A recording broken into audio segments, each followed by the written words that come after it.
Good evening, everybody, and welcome to yet another episode of the Fantasy Wildcard Devy Show.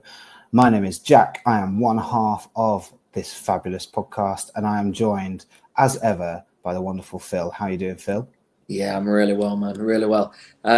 We are deep into kind of off-season spring ball, kind of gossip, rumor mills, but yet not a great deal is kind of really going on draft-wise and fantasy-wise. So, it's always good to get together and talk ball, Jack. I miss your little face when we're not together. But yeah, how's things? Yeah, I am all well, thank you. We're putting work and everything else aside to chat a bit of college football and its implications for Devy. We've got some, as you say, whispers coming out of spring practice and camps. We've got some Devy-related trades that we've been making, as well as an exciting update on a new league that we are keen to announce ready for the upcoming season. So we've got loads going on. I am pumped and buzzing to get straight into it. So shall we start with some of the news items and whispers and some of the positive and negatives that are coming out of spring ball?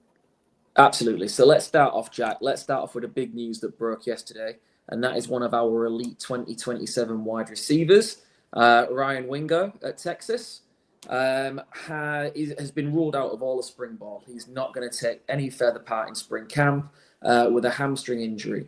And really, I'm just going to throw the question out there to you. What are the implications of that for Wingo? What are the implications for Arch Manning? Potentially losing the guy that was looking to fill that wide receiver one slot for him. And are there any opportunities that might come a knock-in for two of the freshmen incoming wide receivers in Jamie French and Khalil Lockett? Yeah, I guess my first point is that I really hope that he's being shut down for precautionary reasons. Obviously, with a hamstring injury, you don't want to antagonize or tear something that is just a little pull to start with. So we are hoping that this is kind of precautionary, and therefore it's definitely the best thing for his season to sit out spring camp. He's not a rookie trying to establish himself in the team. He's not trying to win a starting role. He's done that. He's been there, done it, got the t-shirt from last season. So I'm not worried about Ryan Wingo's chances of seeing the field when he's healthy. I am slightly worried for him that this hamstring injury might hamper his season. Those soft tissue injuries can linger, can't they? Yeah, absolutely. Now, everything that is coming out suggests it's precautionary. So that is the good side of things. I suppose like the next step of that is it's a really valuable time in Arch Manning's development. Like everyone's talking Arch Manning. Apparently he has looked as advertised and as we'd expect in spring camp. But what are the implications of losing your kind of go-to guy at this stage in terms of the practice reps and things like that? Do you think it'll harm him at all? I think it's, like you say, really valuable time for that chemistry to be being built up because, let's be honest, Arch Manning didn't throw the ball a ton in his limited Texas career so far. 2 starts and a few spot snaps here and there. So it is disappointing for him and Wingo, but they will be building rapport in the film room and in the gym, I'm sure, chatting about the routes that they like to run, how they like the ball, how Wingo likes the ball set out, whether that's tight to his body or really out on his perimeter catching, where he likes to snap his return routes and hitches and all that kind of thing. So I'm not too worried about their chemistry, and I think the talent for Arch Manning and Ryan Wingo will shine through when they are on the field together. So it is disappointing. I don't think it is too big of a negative for either player. Sure. And of course, for every bump, there are, sort of every loser, there's a winner. Obviously, perfect opportunity for the incoming freshmen, the two high recruited wide receivers, to really kind of make a name for themselves, I suppose. Yeah, I think if Jamie French can seize this opportunity, that would be just do him the world of good to get some time with the ones. If he can force his way into that group over spring practice, put his name out there even more. I mean, we've only got his recruiting profile to work with right now. We've got limited tape on the guy, but a really exciting wide receiver prospect. So it's definitely an opportunity for him. And yeah, that could be invaluable. We want to see our freshman receivers getting on the field and breaking some of those thresholds that we like to see for wide receivers that are going to be NFL relevant. That's it. We are going to whistle through so many things tonight. Please try and keep up. We are going to head to Athens, Georgia, and we are going to talk about one of my off-season sells. I've been talking to anybody who will listen, saying get out on Zachariah Branch before the price crashes. But it's really interesting to see that right now, reports coming out of Georgia spring camp is that Zachariah Branch is absolutely lighting it up. So whilst I still have long-term concerns, particularly about the size, the durability at the next level in the NFL, his usage and decreased efficiency, particularly around the red zone last year, drop in targets, slight increase in ADOT, but a decrease in yards per route ran, only one touchdown last year. Look, he's showing everybody. Let's not lose sight of the fact that the one thing we can't say is he is not electric and he is not explosive, and he's definitely steps into spring camp in Georgia and is showing that. I still kind of wonder. We saw Georgia's offense last year not be great for the kind of crop of wide receivers they had, but they certainly seem to be keen to making Zachariah Branch the man there. So yeah, listen. Long term, I still think you could get out high. I still think at this point I'm selling. And to be fair, right now, I think that's good news for either way you look at it, either as a buyer or a seller. The idea that he's turning heads and having an electric start to camp in Georgia is surely a good thing. Yeah, I like it for the player. I think I'm feeling like Zachariah Branch is going to be a buy in season for me.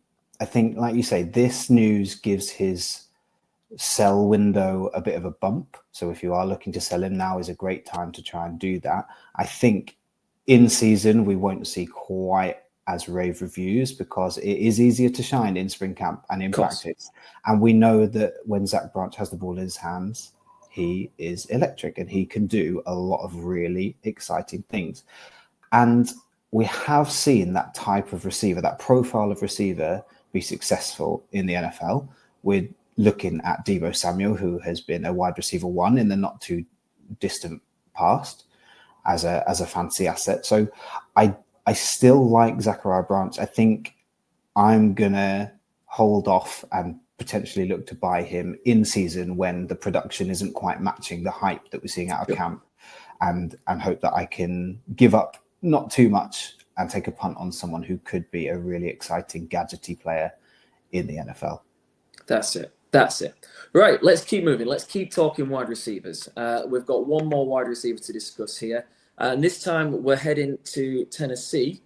And just talking about Mike Matthews, there shouldn't be an apostrophe in there. That's terrible spell checking by me. Mike Matthews, wide receiver one, potentially in Tennessee, hooking up with Nico. A lot of vacated targets from Deontay Thornton. And the rest of the crew there at Tennessee. Tell me about Mike Matthews. I know he was a guy you liked last year. Yeah, and he's a really different receiver to what Nico has been throwing to, really. Like Deontay Thornton and Squirrel White are both gone. And Mike Matthews is a bit more of your classic boundary receiver. He's got really impressive athleticism. And I'm not surprised he's commanding kind of wide receiver one status because he has the body type and the route running to do that in spring camp. Again, I am really high on Mike Matthews. I think he is one of those receivers in the second tier of that 2027 class who hasn't had the opportunity to shine. And I'm looking forward to what he's going to do at Tennessee in 2025. Sure. No, I agree completely. The big thing for me is the vacated targets.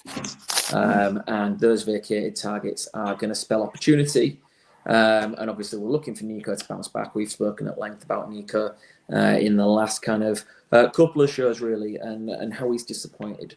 The opportunity for these two to grow together is going to potentially be absolutely huge. Shifting away from wide receiver, we're going to go and have a quick look at running backs, and particularly opportunity at the Texas A&M. Obviously, right now, Le'Veon Moss and Amari Daniels both picked up injuries and are going to be missing for a significant part of the spring. But Ruben Owens, a previously high recruited 5-star running back, is back. Friend of the show, Ruben Owens. Ruben Owens liked and retweeted a couple of our tweets a season or so back in his breakout game. We put a couple of his highlights on there, and he was quick to like those and shout us out, as was his dad, which was quite nice, Ruben Owens Sr. But I digress. Ruben Owens is back on the training field, highly talented back, obviously coming off quite a serious knee injury, but he has got the opportunity. The backfield is pretty much his at the moment with injuries to Le'Veon Moss and Amari Daniels. I just think it's a great opportunity to come back to a guy that, out of sight, out of mind. When these guys are injured, we tend to forget they even exist. But this is a kid that had high recruiting pedigree, was starting to flash in spots, and looks like he's going to get plenty of touches and the opportunity to get up to speed this offseason. Did you like Ruben Owens coming out, Jack? I do. I did. I will do in the future as well. I think Ruben Owens, look, Texas A&M don't want a solo backfield. Right. They were kind of forced into it last season with Le'Veon Moss being the only real healthy running back. I think this is exactly what Texas A&M want. It's a really good opportunity for Ruben Owens to remind everyone who he is, what he's all about, and he will share that backfield with Le'Veon Moss when, and assuming Le'Veon Moss fully recovers from a pretty horrific injury. Yeah, absolutely. So, I mean, listen, that was a kind of brief rundown of some of the big things happening in the SEC. If we switch conference and head over to the Big Ten, I'm going to give you the Michigan guy to talk about, okay? I'm going to let you talk Bryce Underwood. I've called it QB competition with a question mark because it appears that job is all but his. The words coming out of Ann Arbor are fairly kind of predictable in the sense that nobody really expected this to be a competition. It looks like the job belongs to Bryce Underwood. Yeah, tell me what you're thinking there. Yeah, it's Mikey Keene is the other quarterback that was brought in through the transfer portal, right? That's right, yeah. Who I believe was at Fresno State. Sounds right. I want to say that without fact checking. Let's fact check while I talk. So yeah, I don't think anyone is surprised. However, the news coming out of Michigan through beat reporters and fans is always going to be that Bryce Underwood is the quarterback to beat out because he is their highest ever quarterback recruit and they're super excited about him. I think Mikey Keene is probably there to provide a bit of experience and knowledge of what it takes to be a starting college quarterback. He had an impressive season with Fresno State last year. I think their combination of Mikey Keene and Malik Sherrod really turned some heads and has obviously given Mikey Keene the opportunity to transfer up to the Big Ten and a big program in Michigan. But I think Bryce Underwood is showing that he is as advertised. He is the best quarterback in the class at this point. We'll obviously come on to that in our freshman series over the next few months. I'm not surprised, but take it with a little pinch of salt because this is the news that everybody wants to hear. And Michigan are short of good news right now. I mean, we're a Devy podcast, but there is a cloud of a dark cloud over that program at the moment with various legal and college football related investigations going on. So it's good news. It's exciting news for the upcoming drafts. Hopefully you're in leagues where Bryce Underwood is still available because we're not drafting out of high school. I know Phil and I share an opinion on that, and we share one league where that is not the rule. But it is good news for Bryce Underwood going 101. So if you have the 101, this is exciting for your upcoming Devy drafts. Yeah, without a doubt. Yeah, look, I tend to agree. He is going to be given every opportunity to be the man. I don't think it's any surprise, like we said. And if they can build around him, you know, like you said earlier, look, everybody looks great in spring camp. But the highlights really look like he's an impressive young man who might be worthy of the hype. Right, speaking of QBs, and sorry, go on. Well, just the biggest question right now is who he's going to be throwing the ball to. Is he just going to be handing the ball off again and again with Justice Haynes in that backfield, or is someone going to establish themselves as a number one receiver or a receiving tight end? I think that's the news that we want to hear more about in terms of development, so that Bryce Underwood has someone he can feel confident throwing to. That's it. So keeping the theme of QBs, then let's have a look at a couple of big school quarterback battles, and I want to focus on two. I want to focus on, first of all, the battle at Oregon. Now, we included, or rather, you included Jack, because it was one of your picks, so I'll blame you. No, I won't blame you. But you included Dante Moore in the third round of our recent Devy startup. And we're very clear that this was a pick based on projection and opportunity. He sat behind Dylan Gabriel for a year at Oregon after transferring in after a very, very rocky freshman season as a starter. He has sat, like I say, behind Dylan Gabriel. He has learned, bided his time. And the theory was that this now was going to be his opportunity. But reports are saying that he's not going to have an easy run of it. Austin Novosad has, who was in the same recruiting class and went to Oregon, has turned some heads. And it's worth noting that, you know, this guy has every opportunity to, one, upset Dante Moore, and two, be a name that maybe, depending on what happens in this QB battle, be a name that's on your radar. Listen, 6'3", 180 pounds, pro-style QB out of Texas, kind of consensus 4-star recruit when you look at the different recruiting services in that recruiting class. I know that you were telling me earlier, Jackie, was quite heavily recruited by Ohio State as well, which was why he was on your radar. He's very, very solid at passing into the middle of the field. When you watch the high school tape, he's very, very comfortable passing over the middle, kind of short to intermediate routes, a real kind of cliche CDM in terms of spraying the ball around. Lean for him, you know, he's got a lot of growing to do. 180 isn't the ideal size you want a QB prospect playing at. But in limited appearances and kind of mop-up duty so far at Oregon, he's certainly, you know, looked like a 4-star caliber QB should look in mop-up duty. So yeah, listen, I just think it's worth kind of noting and putting him out there as someone who is potentially in line for that job, particularly as, you know, we've all kind of assumed it's going to be Dante Moore's. But he chose Oregon. Oregon chose him in that recruiting cycle. Yeah, it's one to keep an eye on. What do you think about that one? Yeah, I thought the news about Austin Novosad this offseason would be when he's transferring. Yeah. Not if he's transferring. And at the moment, it really is pleasantly surprising to see that there is something in him. He clearly wants to be at Oregon. He believes that he is good enough to be the starter. He's raw, for certain. He barely played at all last year, but nor did Dante Moore. And this is it. This is a coach's dream. So Dan Lanning must be delighted that at this stage of the year, he's got two quarterbacks that both desperately want to be at Oregon because they were both willing to sit in their second year in college and are willing to compete. And that's almost old school college recruiting, isn't it? Where you don't have to name a starter because you've got a competition going on through spring, and then you don't announce the starter until after spring, and you manage to keep both guys after the transfer portal has opened and shut. So for Dante Moore, I think this is a little bit concerning because he clearly thought he was going to win that job with ease.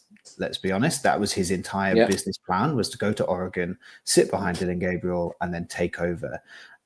So it'll be slightly concerning for him, but hopefully this is because both quarterbacks are playing well in spring, rather than because Dante Moore has slipped back in the pecking order. Like you say, Dante Moore was a projection pick in our mock draft.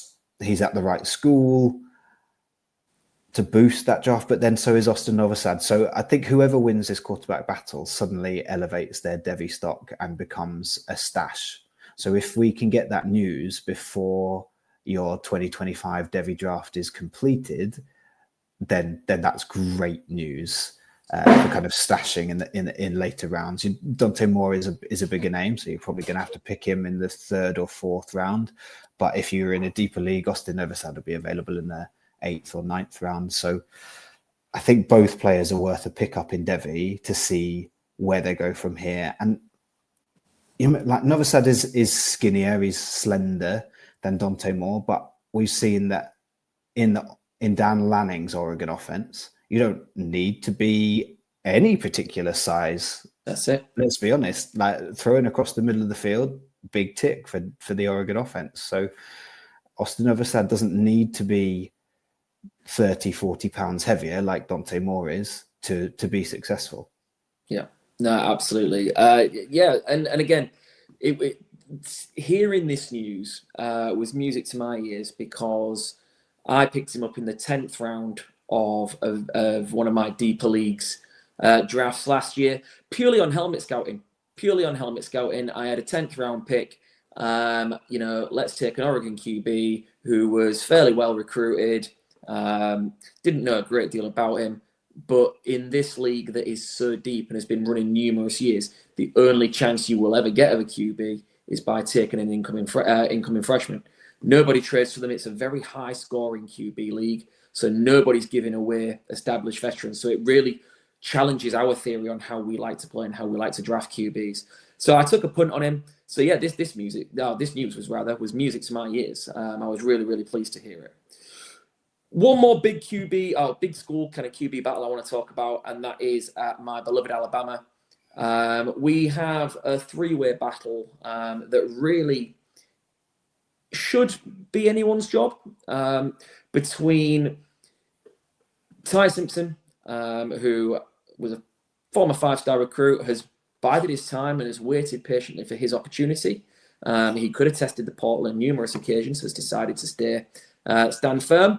And he looks like the one that's in the driver's seat, but we shouldn't rule out the incoming freshman, Keelan Russell, really high recruit. I love what I've seen from Keelan Russell so far. But right now, reports suggest that, he looks like a freshman in spring camp. It's not necessarily, there's been ups and there's been downs. Then there's also Austin Mack. And Austin Mack was a transfer who came across from Washington with Coach DeBoer. Obviously, Ryan Grubb is now back in Alabama as well, with the same offense that he ran at Washington. So yeah, it's going to be interesting. But I just wanted to take a couple of moments to talk about Ty Simpson. Ty Simpson looks like the guy who is going to be in on the job and will likely be available in a lot of drafts. He is 6'2", 210, and more of a dual threat quarterback. And when I say that, he's not a run first QB, but he is a true dual threat in terms of his rushing ability. He's another one in this recent trend of guys who are comfortable throwing on the move, rolling out the pocket, extending plays if they have to with their legs. And yeah, it's interesting. He has seen limited action over the last couple of seasons. He's been the guy to fill in for Jalen Milroe in mop-up duty, or in the kind of brief period where Jalen Milroe was dropped last season. It was Ty Simpson who came in, and to be honest, didn't make the most of his opportunity. That could have been a far different story had he kind of made the most of that opportunity when Jalen Milroe perhaps wasn't lighting it up.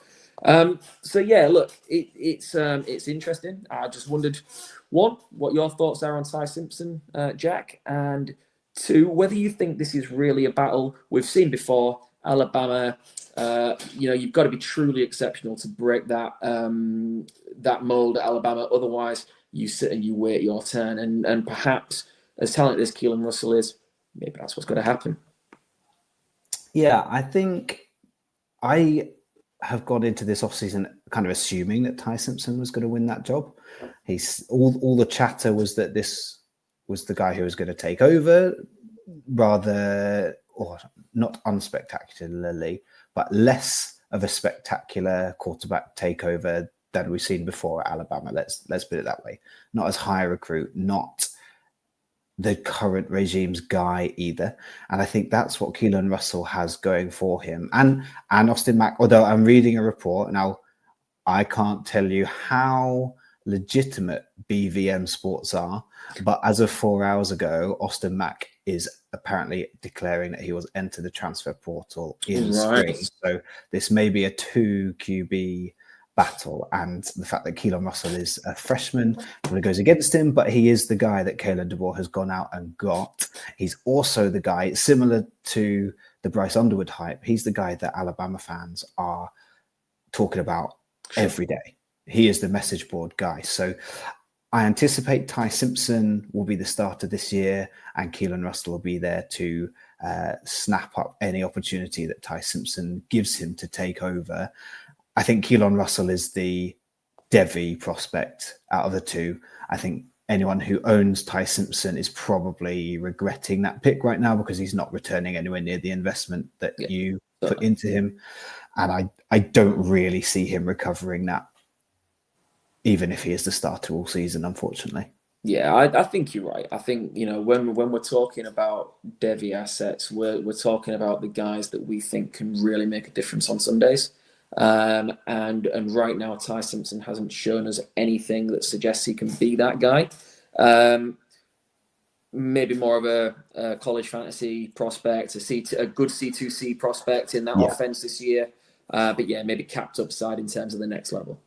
Yeah, and it's interesting because he probably sits right in the middle of someone like Jalen Milroe's NFL outcomes, where Jalen Milroe could be a fantasy hit and he could be a complete flame out. But we'll see. We'll see what happens in the NFL draft in a few weeks' time. We'll see what happens in his NFL career.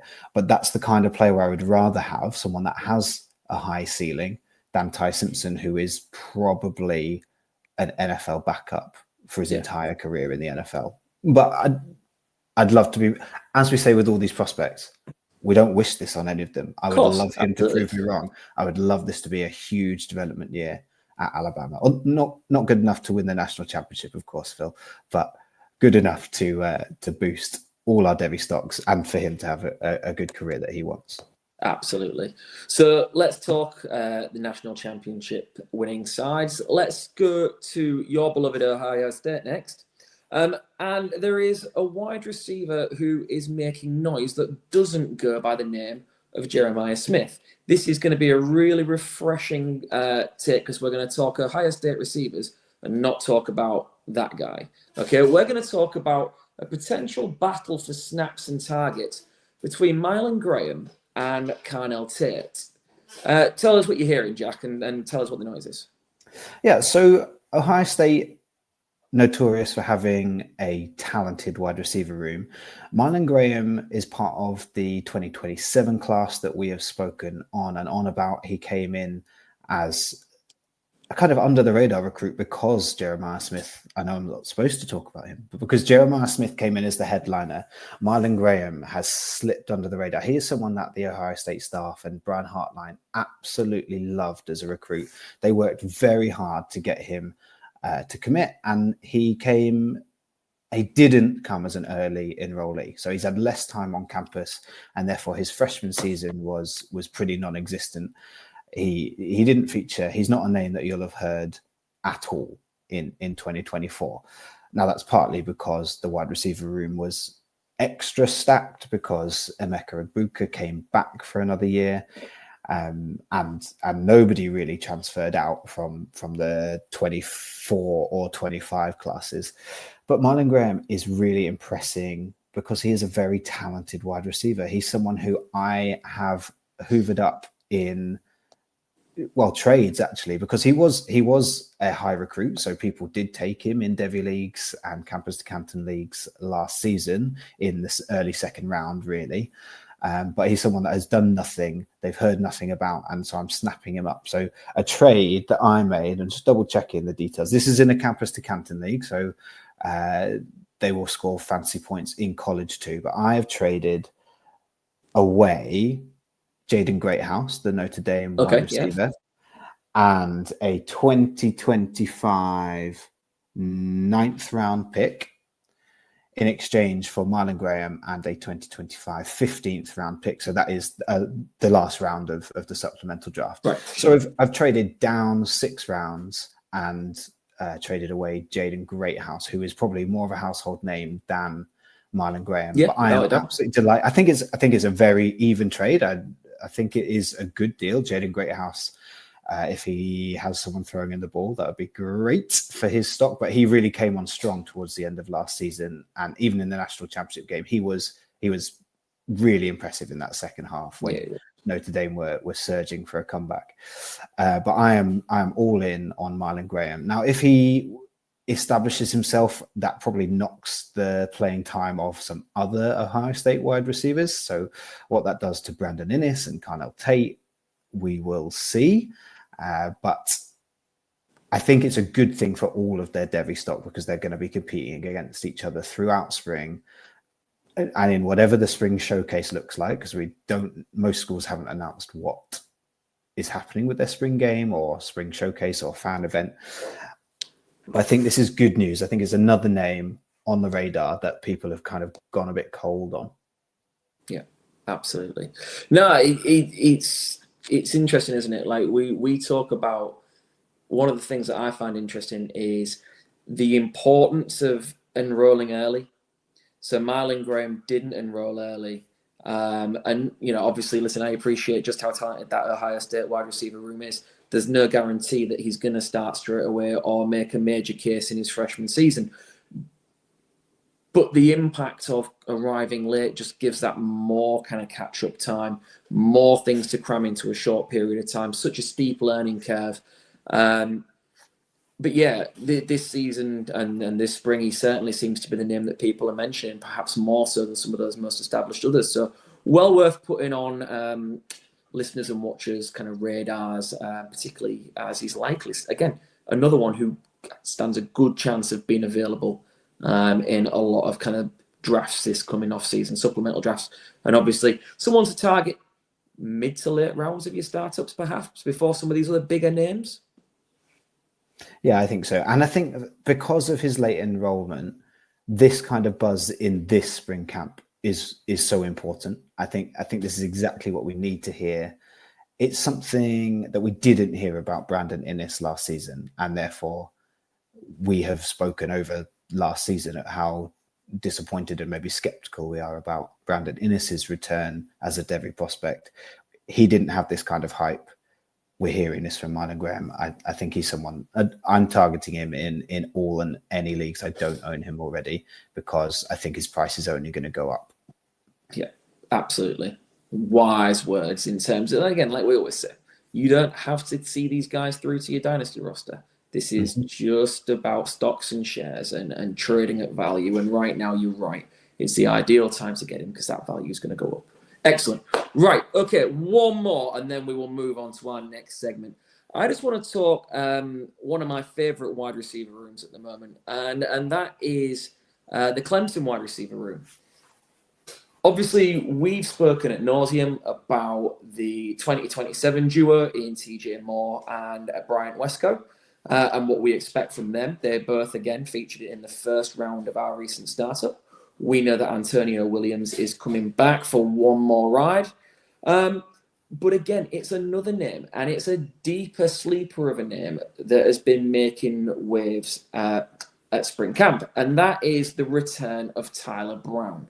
Now, Tyler Brown is a smaller, more diminutively statured kind of slot guy, kind of low-profile recruit who burst onto the scene as a freshman, and really, in the absence of Antonio Williams, and before the enrolling of our kind of 2027 duo, he looked like the guy.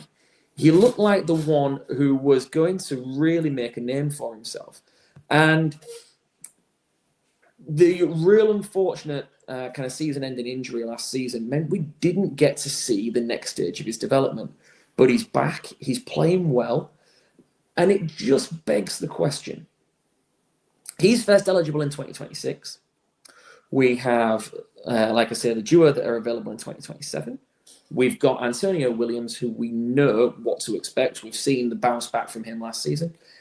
I'm just asking the question, are there too many mouths to feed? Is someone going to get lost in the shuffle here? There's obviously the chance of that. And we spoke ad nauseum about this in terms of Texas's wide receiver room last offseason. And we saw that happen. We saw everybody basically lose out on the expected targets we thought, other than Matthew Golden, who has risen to, what is a round one NFL draft buzz.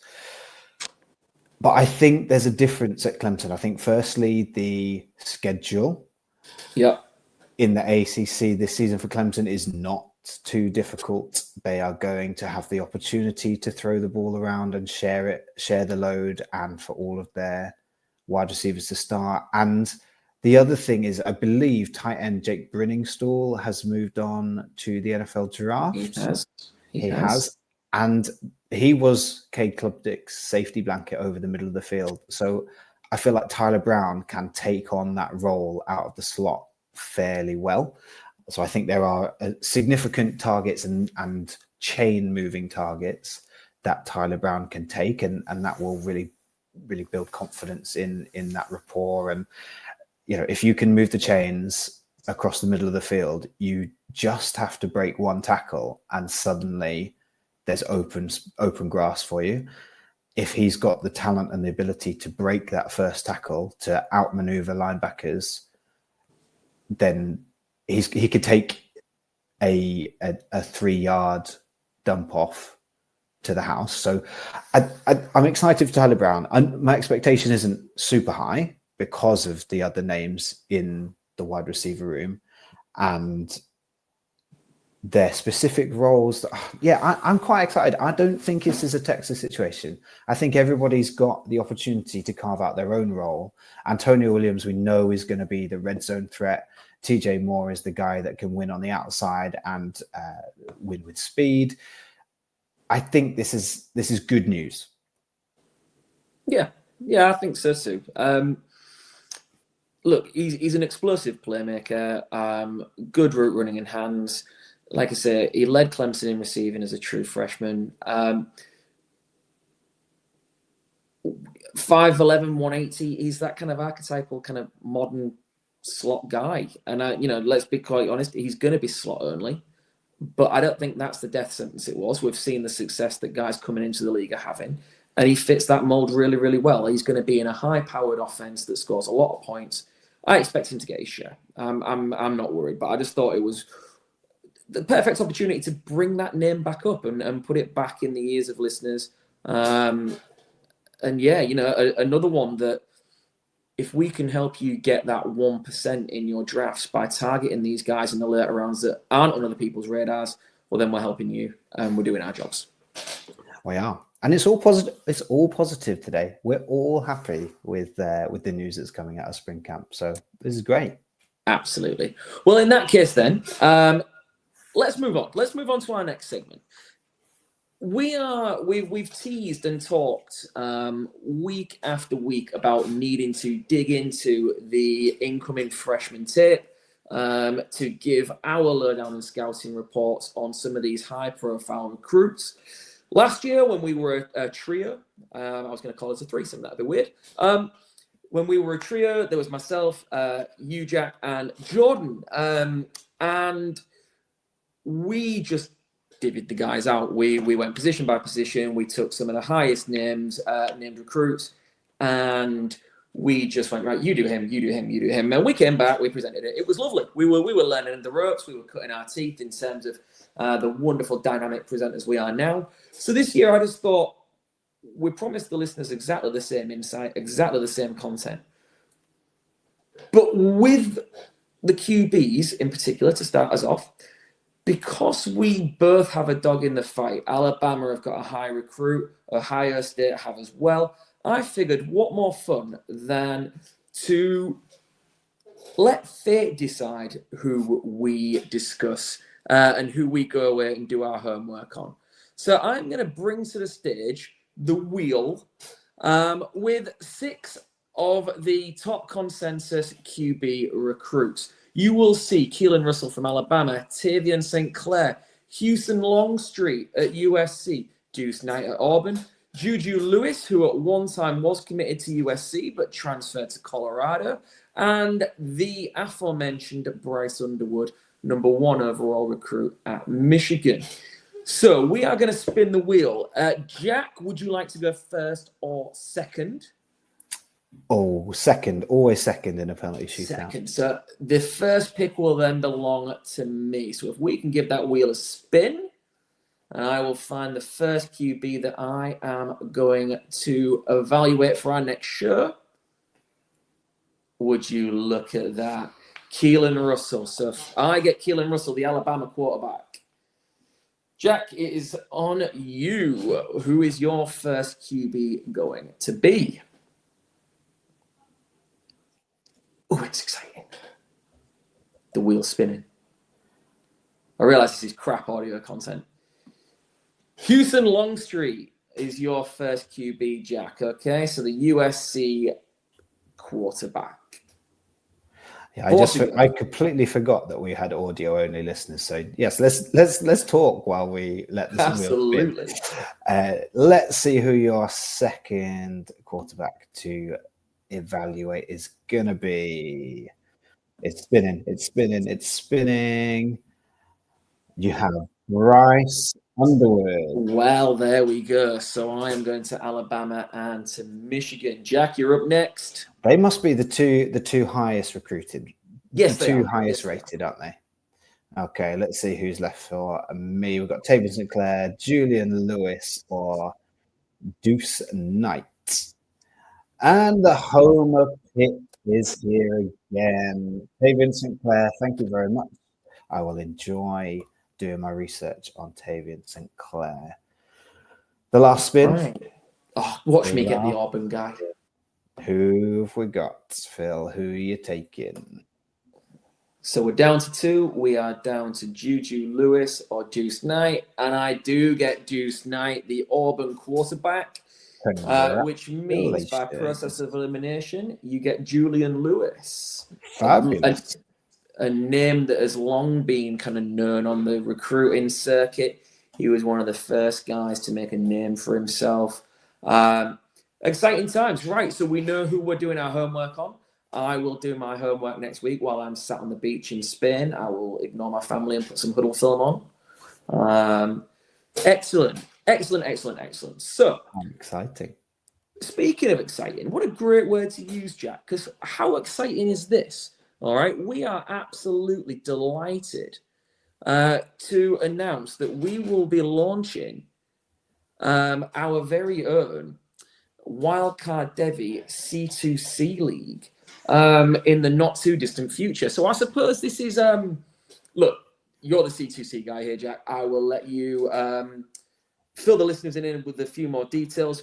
I'm delighted to say that I will be taking one of the spots. You've long every vacancy, every orphan you get every off season, you ping me a message saying, "Look at this roster. Do you want this one?" And I've stuck to my guns and said, "No. When I start or when I join a C2C league, it will be a startup because then I've got the complete ownership and autonomy of drafting my own team, making my own mistakes, living and falling on my sword." So I am delighted to dip my toes into the first C2C league, and we're looking for 10 other listeners to join us. So tell us a little bit more.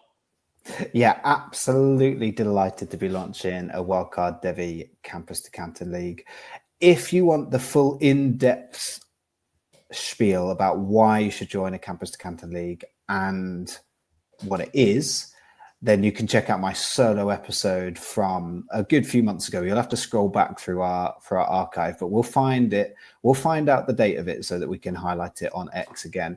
But Campus to Canton Leagues are basically a Devy league that allows you to score points with your college picks in real time. There are 2 championships to play for, a college championship and your standard NFL championship.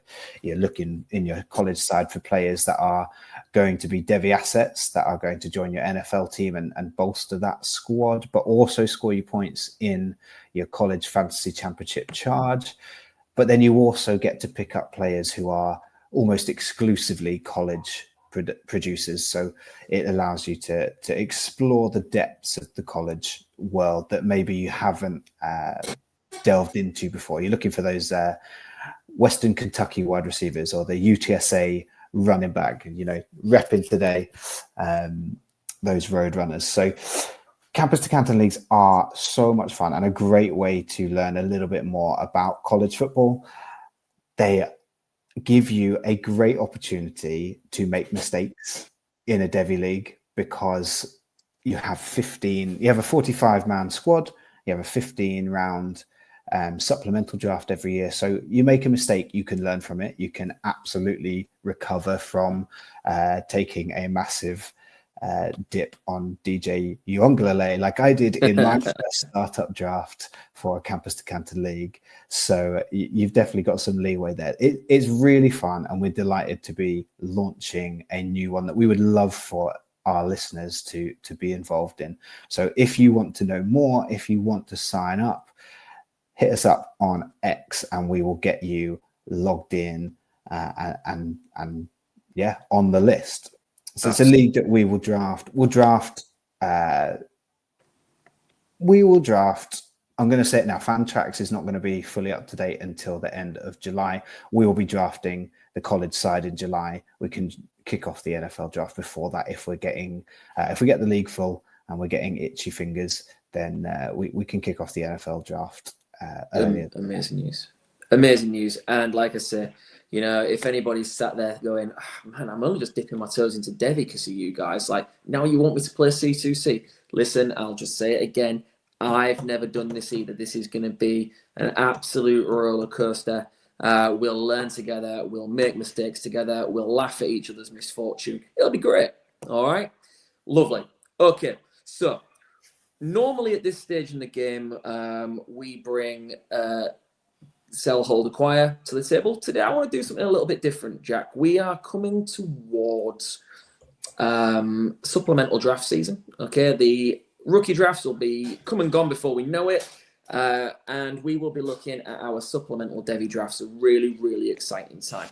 So just for the next couple of shows, I wanted us to each bring a late round supplemental draft gem to the table. Give a little bit of a scouting report, tell them why we like that player, what our theory is behind it. And to be clear, these are guys that, we're not saying for a moment taking the first couple of rounds. We're talking those last round dart throws. And I figure I'll start us off. Okay. I wrote a piece recently about my shifting theory on quarterbacks in Devy and how to target them. And the guy that I'd like to target kind of falls into my new line of thinking, and that is Eli Holstein at Pitt. Okay, so Eli Holstein is Alabama transfer to Pitt. He played his freshman season at Bama, or I'd say didn't play, redshirted. So was a redshirt freshman last year. This year, then he will be a redshirt sophomore, and this will be his third season, which means if everything goes to plan, he could enter the 2026 NFL draft. Could. Okay, been the operative word there, because there's every possibility as well that he would decide to come back and enter in 2027. Listen, in his first season at Pitt, he flashed the potential that probably made him an Alabama recruit, if we're completely honest. He's got prototypical size and frame, prototypical size at 6'4", 225. He is, when you look at him, and again, this is just from a physicality and trait standpoint, gives Justin Herbert vibes. Okay, the way his mechanics and size and frame gives you that kind of thing. He's got great arm strength, can push the ball down the field with ease. His velocity, particularly on intermediate throws, really stands out. And again, he's another one of this new wave of quarterbacks that, whilst they will always look to pass first, can get outside the pocket and extend plays. Quick release motion mechanics, and Pitt used him really, really well as a rusher inside the 20. He offers a real red zone threat as a rusher. He had a couple of standout games last season, particularly the game against North Carolina, where he accounted for 5 touchdowns and 450 all-purpose yards. Really, really looked like an intriguing prospect. He's not the perfect prospect just yet, and like I say, that's why I'm only looking at him as a late-round guy. There are lots of quarterbacks whose names are much buzzier in Devy circles. He needs to get better at reading defenses and those kind of post-snap adjustments. Needs to become a little bit better when the pocket collapses in terms of handling pressure. Tends to throw off his back foot rather than look to escape. And then obviously, we need to see how he heals up from a late season injury that kind of knocked him out of Pitt's final few games. The reason I like him is he's got traits that translate. He's got the size. He's got the pedigree as a recruit at Alabama. He isn't an early flash in the pan. He's going into his 3rd season, likely may well stay in college for his 4th season. We know that time on task really works. He's transferred and been successful. We're also seeing a trend of that working for Devy quarterbacks who later make that push. Right now, I think I would feel really, really happy if I can snag him in the final round of my draft, because a good year this year, he could declare in 3. I think it's still more likely he'll go in 4, but he could easily rise into day 1, day 2 NFL draft conversation with another good year at Pitt. His range of outcomes, like I say, could be anywhere between Justin Herbert and Jarrett Stidham. But when you remember what Jarrett Stidham was like as a college quarterback, there was real excitement for what he could potentially be. And again, I look at him like, I don't know. I look at him like, if you could tell me now, I said maybe the best comp's Ryan Tannehill. Now that's not sexy at all. But if you could tell me right now in the 5th round of my supplemental Devy draft this year, I could take a QB who would go on to have a Ryan Tannehill career arc, would you take it? Yeah, 100% you would. So yeah, listen, that's where I'm kind of going with this. I think he's a guy that I'm happy to take that late round gamble on and feel really, really good about myself. Yeah, I really like this pick. I didn't know we'd be delving this deep into Devy doldrums, but Eli Holstein and Pitt really hit us in the face like a slap out of nowhere last season, storming to a 7-0 start to their season. Unfortunately, then they lost their last 6 games of the season and kind of fizzled that season out. But Eli Holstein had kind of disappeared. He'd completely gone off my radar. And then he just showed us exactly why he was on it in the first place. And I think another year in that offense, in that scheme, I think it's just going to do him the world of good. Like you say, I think he'll be in for further 2 years at Pitt, as long as coaching stays the same. And yeah, definitely worth a stash or a late round pick. Yeah, absolutely. So Jack, you would like to discuss a running back. Look at the influence I'm having on you. Look at this. Okay. Yeah, absolutely. This is where I'm comfortable taking a dart throw on a running back, Phil. I'm not taking him in the 1st round. I'm taking him in the 8th or 9th round. This is Mackie Hughes, the running back who was at Tulane and has transferred to Oregon. So part of this is an opportunity knocking kind of call, because we've seen Oregon running backs, even if they're not prototypical size, make a big splash in the NFL recently. So looking at Bucky Irving, a 3rd round NFL pick who has still managed to make himself one of the most productive fantasy running backs of last season at the Tampa Bay Buccaneers. So Mackie Hughes is actually a much better size for what we're looking for from a Devy running back. I think he's 210, 5'11", So that's 210 pounds, 5'11", really good size for a running back that we want to see grow and probably not add too much muscle. He's at a good size already. He has a production profile, and that is something that, I like someone who's got the production profile early. So at Tulane in his first season, his freshman season, he had 258 carries for 1,378 yards, 7 touchdowns. He also had 11 receptions, no touchdowns, unfortunately, but he showed that he's got hands up the backfield even in his freshman year. And last year at Tulane, he really took the college world by storm. 265 carries, 1,401 yards, 15 touchdowns on the ground.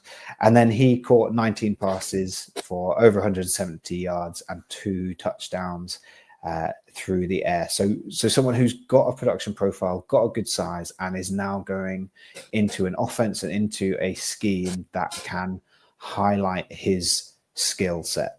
I think he is a brilliant running back, a great acquisition in the transfer portal for Oregon. And I think he will replace and exceed what Jordan James was able to do last season. Yeah, I think he's definitely an upgrade talent-wise. And I think we spoke about it in a previous episode. Mackie Hughes just kind of follows that trend this offseason for productive running backs at small schools, making the step up in the transfer portal to bigger schools. And he's certainly a name to watch. Yeah, I think that's well worth a shot. Where do you see him going? Because I'm seeing him go kind of mid-rounds of startups. Is there the possibility that he ends up quite high in supplemental drafts? Where are you comfortable taking him? I'm comfortable taking Mackie Hughes at in a startup, probably not quite as high as mid-range. I'm talking 7th round. I'd probably take him in a startup. I'm really envisaging taking him in the 3rd round of a freshman and supplemental draft for your Devy League. I think if someone's taken him earlier than the 7th round in a startup, then they are missing out on some really elite talent there for someone who has a good production profile. Don't get me wrong, I love the production profile. I snap up these guys all day long in that 7th to 8th round, but earlier than that, it is too much of a punt for me. Jordan James doesn't look like a value. If you got Jordan James in the 7th round of your startup, you're okay taking that hit. If you took him in the 4th round, you're pretty disappointed with his NFL projection. Sorry. No, absolutely. No, that's great advice. And I suppose, Jack, that leads us to the end of another action-packed hour. We have discussed, wow, so much going on. Whoever says that there's an off day in college football and in Devy? There's no off season. Absolutely. Which just leaves me to say, if you don't already, please make sure that you subscribe on X and YouTube, Wildcard Devy. You can follow the whole team who are pumping out great content at Fantasy Wildcard on X and YouTube. Go and check out Ali, Mags, and James on the Dynasty Show. So much better now that Kev fella's out of the way, innit?